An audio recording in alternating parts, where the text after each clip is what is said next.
Hello guys, welcome back to my channel. So if you guys know or not, I have a parrot. I bought it like last week. So what we are going to do today, just going to keep this camera in front of the cage of the lovebirds and see what the parrot is going to do. Okay, that this video needs a lot of editing, so just let's get started.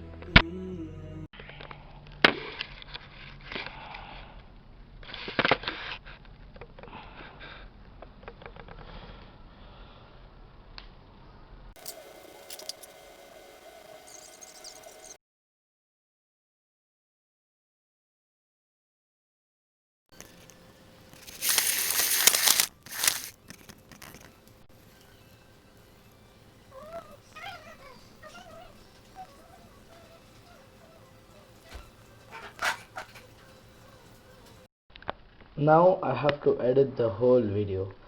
Actually guys, you're seeing here is OpenShot video editor. I will show you this tutorial also in the other videos. But you know what? I feel this is the best editor for me. It is free and simple. I think I already made editing and I'm just going to